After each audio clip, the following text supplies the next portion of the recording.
Hey guys, it's Lindsay with Mama Schmooze Reviews, and today's video I'm sharing something that you guys asked for me to do on my video.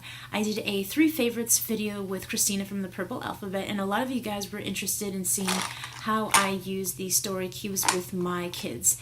I have a 3.5-year-old that doesn't do it with us, but I have a 5-year-old daughter. She's in kindergarten and she is Miss Chatty Chat, and so am I, and so is my husband. We are a family that likes to talk, so this is a good game and fun way to use my daughter's imagination because she has lots of things going on in her head, and I think it encourages story writing, reading, vocabulary, comprehension skills, critical thinking, and everything like that. But if you guys never heard of the Rory's story cubes, they suggest that you roll the 9 cubes. There's lots of images on these cubes, and you could tell so many stories.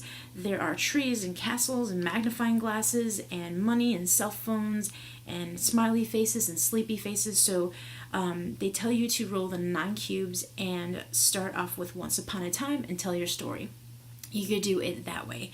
They also said try to pick a theme or a story and roll the 9 cubes and have the story pertain to the title of whatever you guys chose. You could also do it with a group of people, and you could have the 9 cubes and roll it for each person, and then you can give it counterclockwise and everyone tells a story that way, taking turns and just doing additional rounds around the table.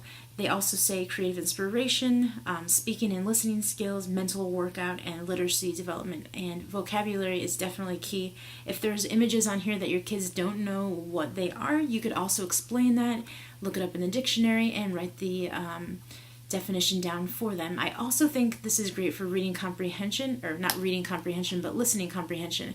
When you are talking to your kids and you're telling them a story with the cubes that you have, and then you can ask questions at the end to see if they understood everything that you talked about.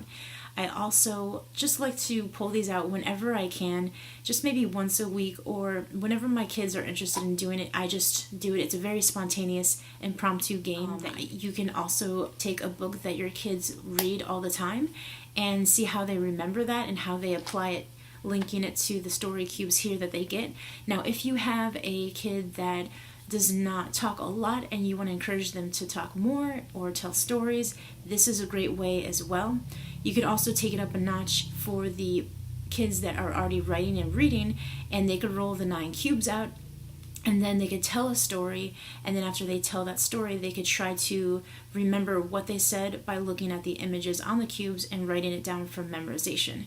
You could also just take 2 cubes or 3 cubes at a time and have them make a sentence for you pertaining to the images on the story cube, and having them write a sentence and making sure that the grammar is all done properly, and you could check that.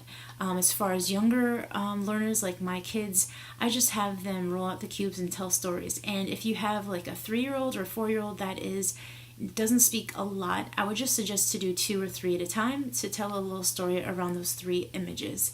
And so if they're not comfortable doing it, I would just say go ahead and just you roll the dice as a mom and just make really, really fun stories that pertain to them. That's what I usually do, is I make stories up about my kids and how they're princes or kings, and just a lot of fun stories that make them feel like they're in this just amazing adventure, and they really, really enjoy it. So I could probably go on and on about all these different ideas going through my head. I'm sure you could do Pinterest things. I've never looked on Pinterest for ideas, but there's probably printouts that you could use that go along with these. But there's just so many things that you can do with them. I hope that this video is giving you some inspiration and some ideas. Go ahead and check these out. I'll link the Amazon place that you can get them online, and I think they have them at Target and Walmart. I've seen them. So I hope you guys get some inspiration to do story cubes with your kiddos.